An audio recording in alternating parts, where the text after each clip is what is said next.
Chapter 1. I promise concern for others and a willingness to help those in need, Jeff Taylor said as he stood, hands clasped behind his back, shoulder to shoulder with 28 of Houston's finest. His chest swelled with the words he had committed to memory in anticipation of this very moment more than 10 years before. I promise strength of heart to bear whatever burdens might be placed upon me. He closed his eyes and breathed the words into his soul. This pledge would change his life in ways he could hardly even imagine at the moment. Where would it lead? Up flights of steps as others fled the other direction? Into the mouth of hell to pluck a single life back? Those images from the future, coupled with the words, making it difficult to so much as breathe them. And yet, somehow, his voice managed far more than that. Strong, with a strength he had gained and a strength he would have to find in himself to do this job, his voice came, a solemn vow to all those his life would touch. I promise to protect and serve to the best of my ability. I promise the wisdom to lead, the compassion to comfort, and the love to serve unselfishly whenever I am called.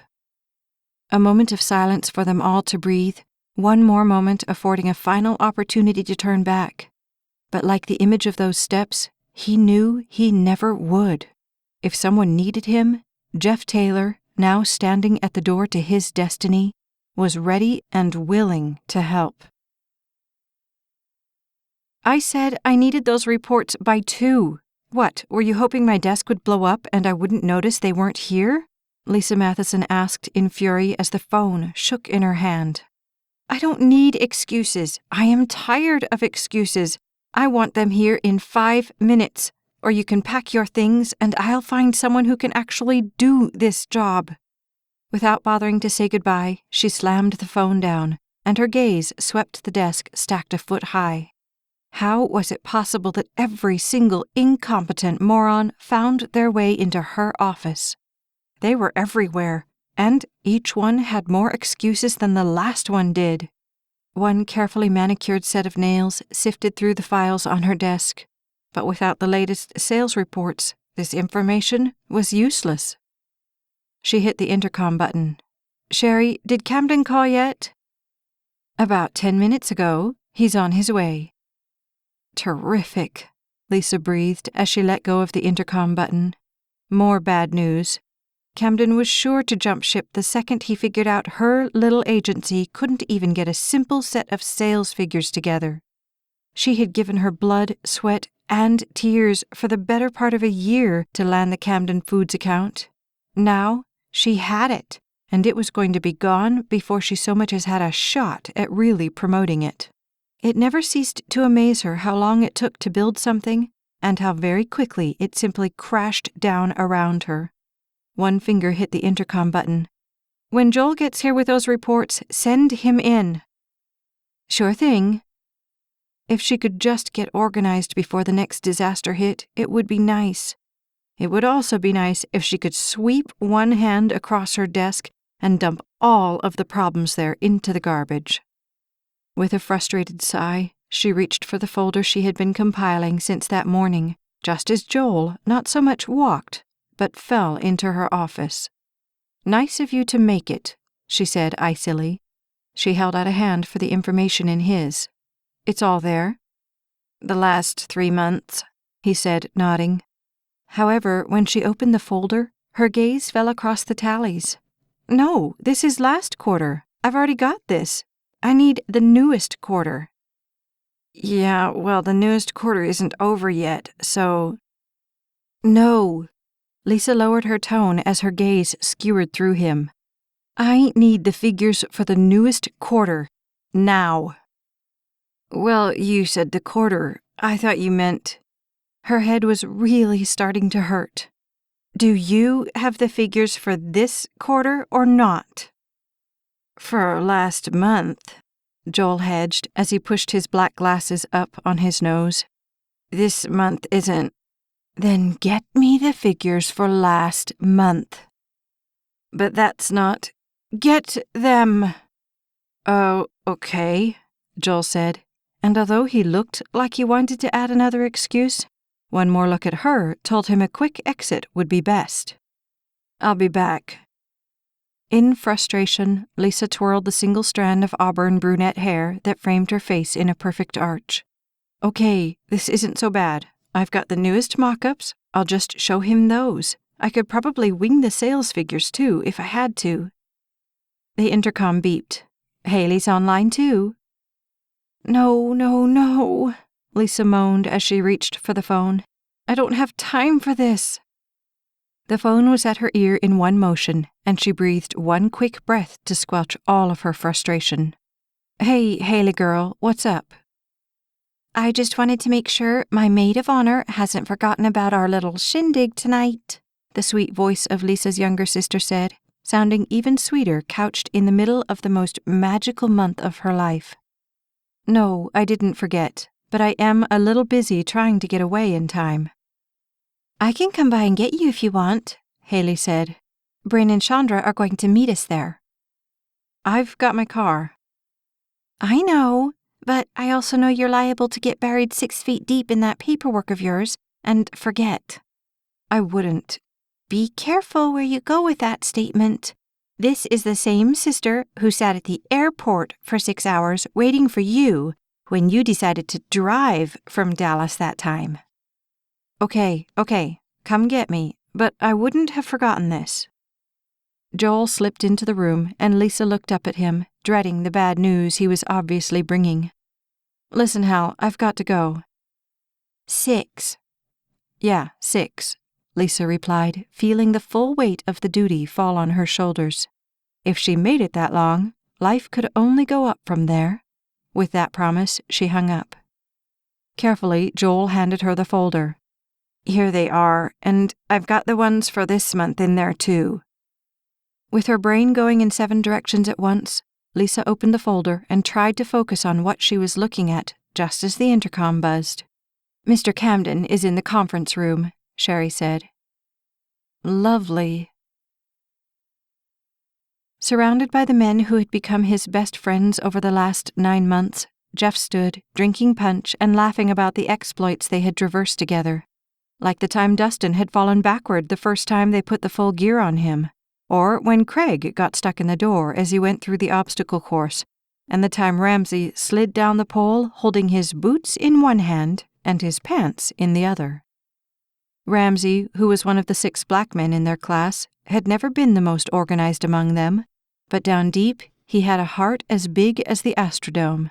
In fact, as Jeff looked around at them, it struck him how very different each was from the others, but how well they had fit together despite their differences, or maybe because of them. One strength made up for another's weakness. He only hoped that his new post would work out as well. "Well, gentlemen," Captain Drake clapped Jeff on the back as he stepped up to the group. "It was touch and go there for a while, but you made it." "Yes, sir," they all chorused like a well-rehearsed kindergarten class. "So, what's up next?" "I'm going down to South Houston," Dustin said, speaking up first as he always did. Dustin. Cool, smooth, confident Dustin. The leader, and the one Jeff would miss the most. "I'm headed out to College Station," Ramsey said with a nod. "God help them," Captain Drake said, and they laughed. He looked over to Craig. "I've got 2 apps in, depends who takes me," Craig said with his slow Texas grin. Meticulous Craig, the guy who always had the right gear at the right time. Jeff would have followed Craig into a burning building that was destined to fall at any moment. It wouldn't matter. Craig would be there with the right stuff to keep the whole thing upright until they had accomplished every last component of their mission. "And how about you, Taylor? What are your big plans?" The attention from the group descended on him in a flash, and Jeff ducked, fully comprehending that he was now center stage. "Oh, you know Taylor," Dustin said after a beat. "He's just looking for the station with the best stud calendar." As though the statement needed emphasis, Dustin struck a heroic pose. Instantly, Jeff shook his head even as he buried it into his chest. "Well, that's the only way he's ever going to get any action," Ramsey said with a laugh. Yeah, Lord knows he's never going to actually ask anybody out, Craig said, joining in on the ribbing session that had been going on for more than 6 months. Somehow, Jeff knew he never should have admitted he wasn't exactly an expert in the area of women. The other 3, 2 married and 1 constantly on the prowl, made women seem like a subject with the difficulty of 3rd-grade reading. However, when they taught the lessons the other guys had obviously learned, he must have been absent, because as far as Jeff could tell, he was clueless on the subject. It wasn't totally his fault. It was something about how he was wired. Around the guys, it was hard enough to get a few words in, but bring a woman around, and the already errant signals from his brain to his mouth became downright unintelligible. Captain Drake laughed with the others and patted Jeff on the back. Well, if you need a good reference. He needs more than that, Ramsey said, and they all burst out laughing again. Thanks, Captain. Jeff extended his hand, trying to be oblivious to the joke. It's been an honor, sir. Good luck, Taylor, the captain said, and his smile spoke in terms of, I hope to see you again someday, and take care of yourself out there. Then the captain moved on to the next cluster of graduates. Hey, this punch is nice and all, Ramsey said, spinning his little cup, but I'm thinking we really deserve a better send-off than this.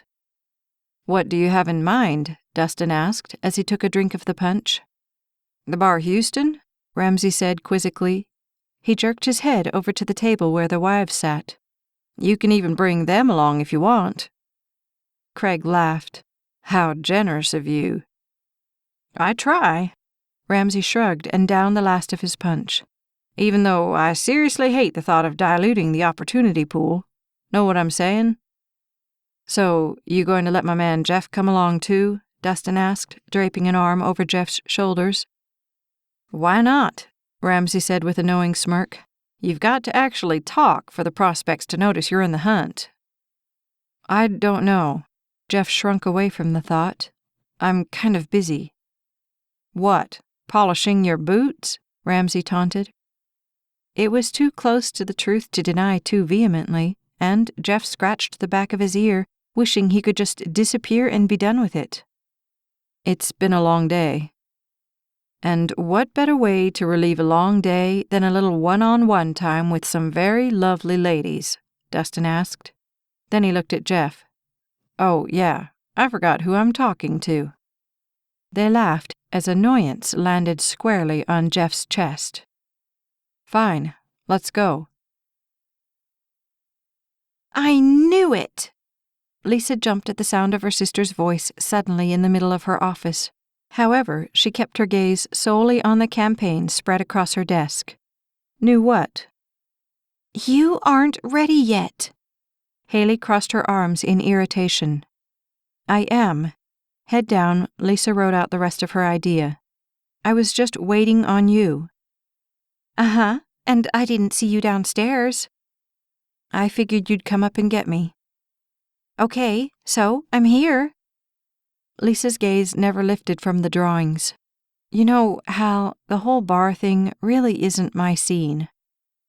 Yeah, Haley said as she walked around the desk where she laced her arm through her sister's and tugged on her.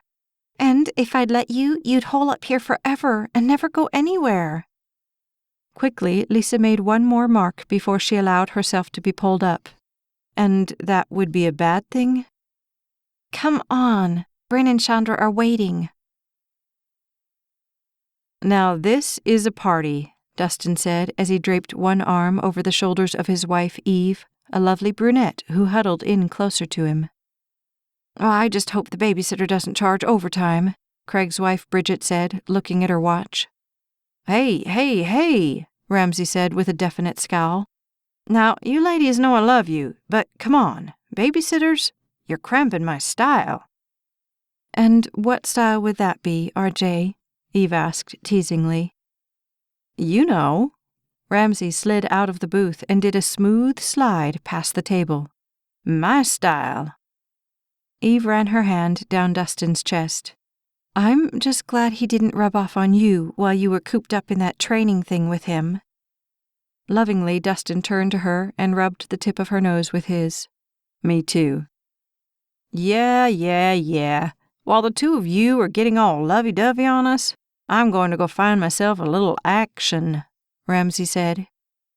"There's plenty of action right here for me," Dustin said, and as Jeff watched them from across the table, his hand on his cold Bud Light, he couldn't help but think that in the whole general scheme of things, he'd rather be where Dustin and Eve now sat than where Ramsay stood. "I'm telling you, you're missing out," Ramsay said, shaking his head. "You know, for someone who wants action so bad, you sure don't move very fast," Craig said from his position next to Bridget. "You just take notes, Hyatt." Pointing both forefingers at the group as he slid backward, Ramsay arched an eyebrow and disappeared into the crowd. "I'm sure glad I don't have to do that anymore." Eve slid so close to Dustin that Jeff wondered how she didn't just disappear. "This is so much better." "Enjoy it," Bridget, who wasn't huddled nearly so close to her husband, said. "You get a couple of kids, and you'll never get to be that close again." Craig laughed. "Yeah, it's family night every night of the week." Coiling her neck, Eve looked up at Dustin. "Let's not ever have kids." "Ah," he said, smiling down at her. "I think making them sounds like fun." "Oh, yeah," she said as a fire lit in her eyes. "Now that does sound like fun." Hey, hello. What are we going to have to do? Hose you two down?" Craig asked. "Well, considering you've got a hot babe sitting right next to you, I don't think I'd be so concerned with us," Dustin said, smirking. "You know," Craig said as he turned to Bridget, "the man has a point. Do you remember how to dance, Mrs. Hyatt?" Instantly, she smiled. "I thought you'd never ask." Together, they slid from the booth. "That doesn't sound like a half-bad idea," Eve said, tracing a finger around and around on Dustin's chest. "Well, then what are we waiting for?" Dustin asked, and they slid out the other way. Just before they stepped from the table, Dustin turned back to the lone table occupant. "Hold our seats." Offhandedly, Jeff saluted with 2 fingers. Somehow, he wished he had just stayed home to polish his boots. "Good grief, Lisa girl, you've really got to get out of that office more." Bryn, one of the other bridesmaids, tipped up the beer in her hand. "What makes you say that?" Lisa asked, trying not to squirm defensively. Her own bottle of beer sat on the table without so much as a sip taken out of it. "Look at you," Chandra frowned. "You look like you just stepped off the cover of Working Women today." "You really should learn to let your hair down a little," Bryn confirmed. Lisa's hand went to the back of the upsweep of hair. "I didn't have time to change before Haley dragged me out here." "Okay, I heard my name," Haley said, slipping up to the booth. "So what? Are we going to sit here all night and drink? Or did we come to enjoy ourselves a little?" Haley was moving to the beat of the pounding music like she was born in a dance club. "Well, let's go dance already," Bryn said, pushing Haley out in front of her. Chandra slid out the other way and then stopped. "Lise, aren't you coming?" "No, I think I'll just hold the table," Lisa said, waving them away. With a shrug, Chandra followed the other 2 out into the crowd, swaying with every step she took. As soon as they were gone, Lisa relaxed into the soft plastic of the booth as her finger played with the ice on her beer.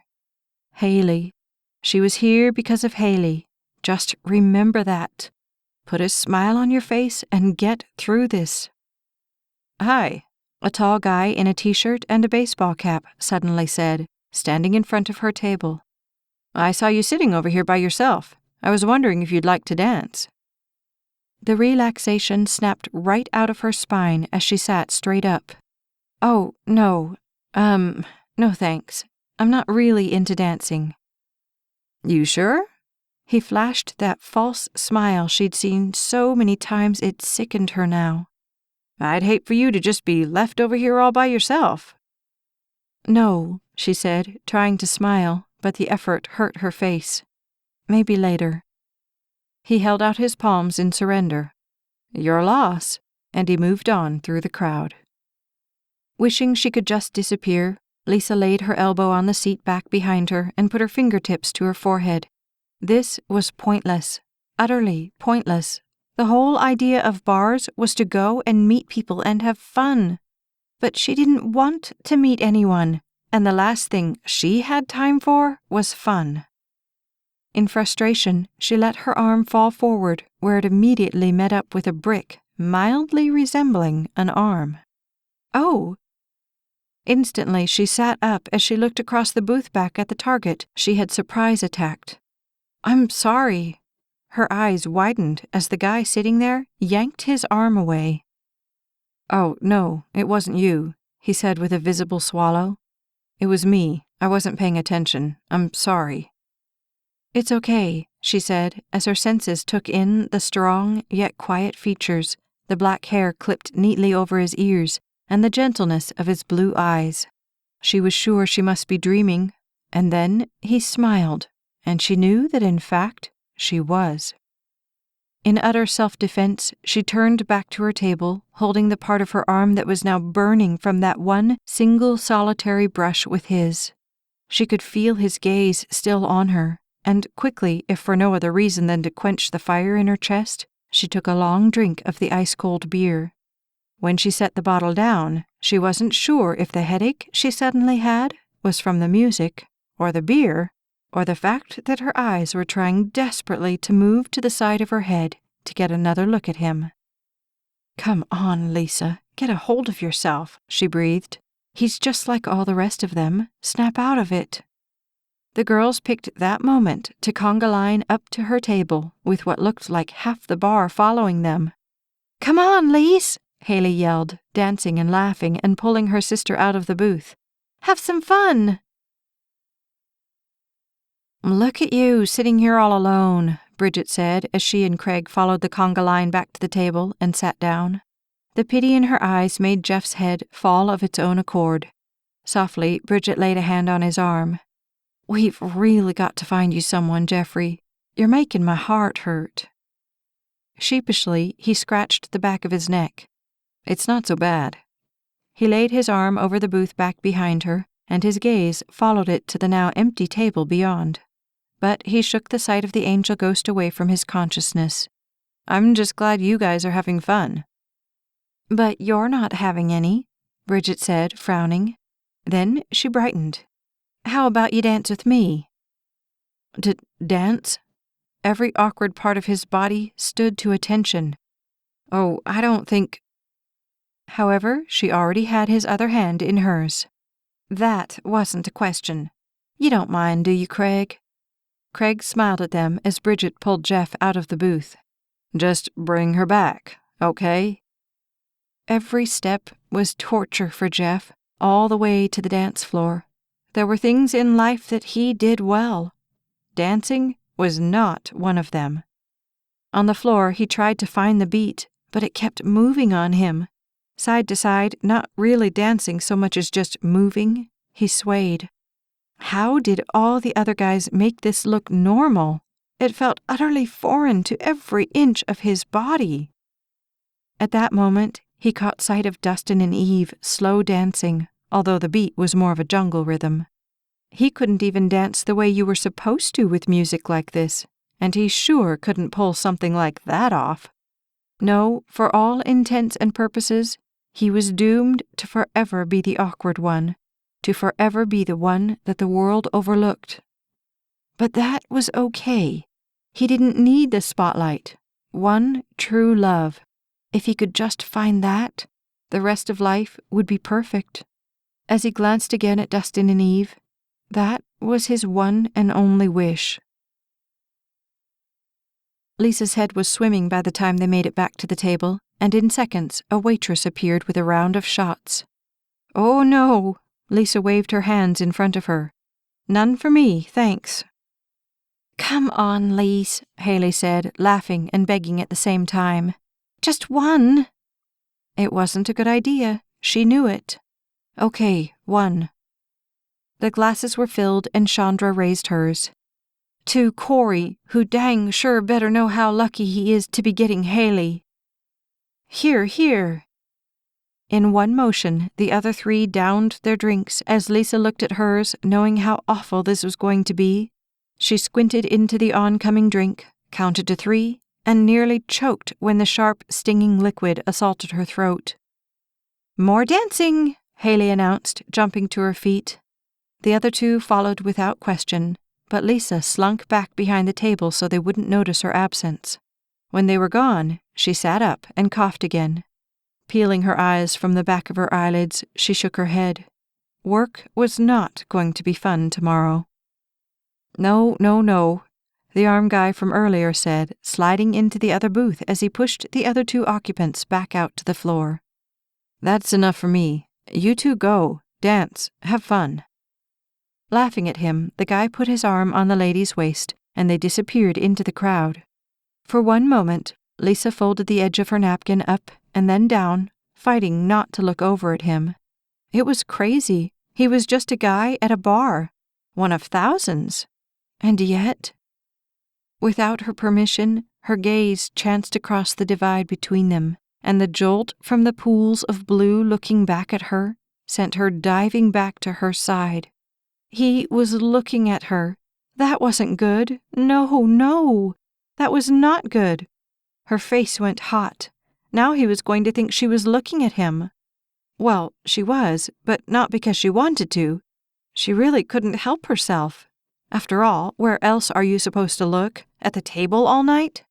But still, she shouldn't have been looking. That might be an invitation, and she didn't want to be sending out any invitations. Not tonight. Not ever. Slowly, carefully, she wound the strand of hair sliding down her face over her ear. One more furtive glance over the divide between them. This time, she was thankful to find only his silhouette. Good. At least he wasn't going to think she was trying to make eye contact or something. Casually, she sat up, nodding to herself as she closed her eyes. Her brain coached itself on what to do and what not to do. However, when she opened her eyes, the fact that his arm was again only a foot from her jumped into her consciousness. Nervously, half her gaze followed the sculptured forearm up past the black sleeve that covered everything from his elbow up to his shoulder. She shut her eyes, trying to block him out, but the second she opened them, he was back. However, this time, the blue pools were back too. Her gaze locked with his, and she knew, he knew, she was looking. Quickly she smiled as she wound the errant hair around her ear. "Nice music," she said. "Yeah." His smile was better than she had remembered. She wanted to say something else, but her brain was scrambled by the proximity of his arm and the disarming way his gaze fell to the table, as if her eyes were too intense to hold on.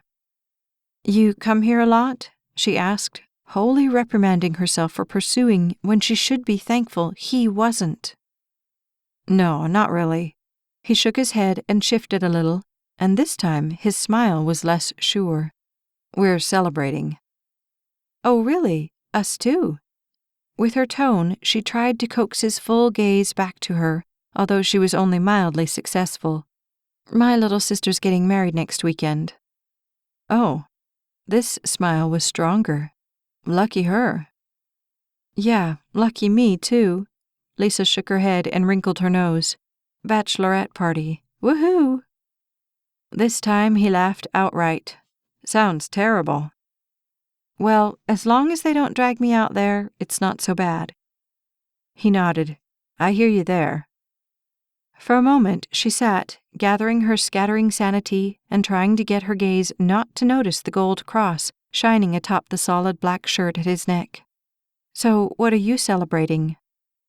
However, at that moment, her attention snapped to the other edge of his table where two of his friends slid into the booth with him, without pretense.